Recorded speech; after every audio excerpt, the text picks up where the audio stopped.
वैसे तो उत्तर प्रदेश का बस्ती जिला किसी परिचय का मोहताज नहीं है, लेकिन बस्ती जिले के छावनी में स्थित मेरे पीछे इस पीपल के वृक्ष के इतिहास से शायद ही बहुत कम लोग वाकिफ होंगे।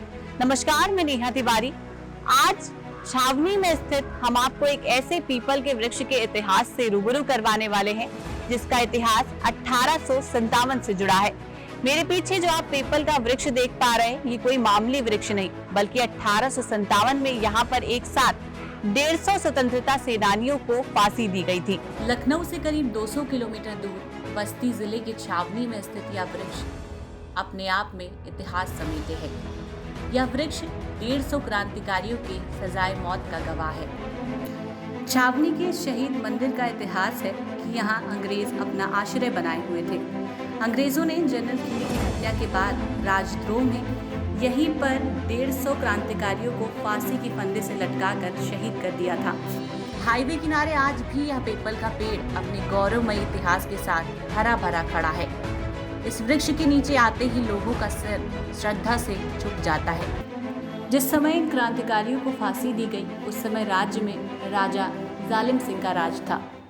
अंग्रेज झांसी से लेकर के बस्ती तक के जिन भी स्वतंत्रता संग्राम सेनानियों को पकड़ते थे, चूंकि छावनी का इलाका वीरान था और सरजू के नाते आवागमन की सुविधा नहीं थी, एक तरह से जंगल था, इसलिए उन लोगों ने उसको अपनी सुरक्षा की दृष्टि से छावनी बनाई थी और बाहर से ला करके पकड़कर उस पीपल के पेड़ पर जिंदा टांग देते थे।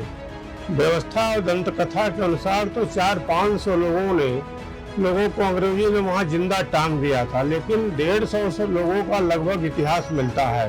उन लोगों को टांगा गया और जब तक चील कौए खाते रहे, मरवाते रहे, अंग्रेज उसको देखते रहे। स्वतंत्रता संग्राम सेनानियों का अतुलनीय योगदान है, लोकल लोगों का योगदान है। देवरिया, वाराणसी से भी लोग ला करके वहाँ जिंदा टांग दिए जाते थे और उसमें हमारे तमाम सेनानियों ने आत्माहुति दी।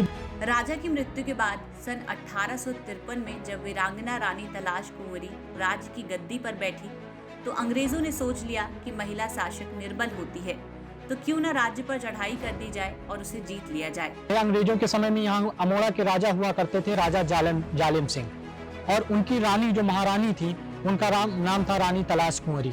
1857 की क्रांति में उनका एक बहुत बड़ा योगदान रहा। यहाँ के क्रांतिकारियों का नेतृत्व राजा जालिम सिंह ने किया और उनको जब अंग्रेजों ने गिरफ्तार कर लिया तो उनकी रानी ने कमान संभाली और रानी की बहादुरी की कहानियां यहाँ गांव-गांव में सुनाई जाती रही हैं। पोखरनी रियासत की एक लड़की थी जिनका नाम था महारानी तलाश कुंवरी, उनकी वहाँ शादी हुई थी। दोनों ने संयुक्त रूप से 1857 और उसके बाद अंग्रेजों को छक्के छुड़ा दिए। यद्यपि महारानी लक्ष्मीबाई का नाम तो इतिहास में वर्णित है, लेकिन न जाने किन कारणों से महारानी लक्ष्मीबाई तो वहां के झांसी के किले से कूदकर अपने बच्चे के साथ पीठ पर बांध की गई। यह सरजू की उफनती हुई नदी में अपने बच्चे को पीठ में बांध करके नदी को पार किया था महारानी तलाश कुंवरी ने, और राजा जालिम सिंह की अंग्रेजों ने वहां हत्या कर दिया था और महारानी तलाश कुंवरी भी अंत में उन्होंने आत्माहुति दे दिया, लेकिन अंग्रेजों के सामने समर्पण नहीं किया। लड़ाई के बाद जब रानी को इस बात का एहसास हुआ कि अब इनसे जीत पाना नामुमकिन है, तो उन्होंने अपने समर्थकों को बुलाया और उनसे कहा कि मेरे शव को इस तरह छुपा देना कि अंग्रेजों को पता न चले।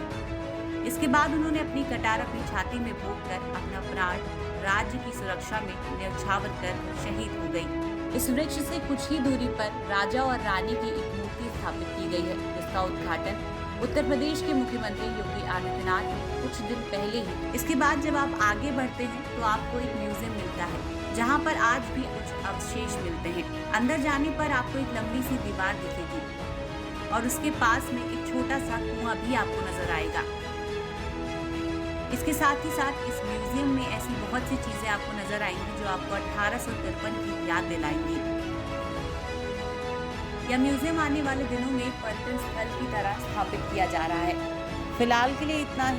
कुछ और नई जानकारी के साथ हम फिर मिलेंगे। नमस्कार।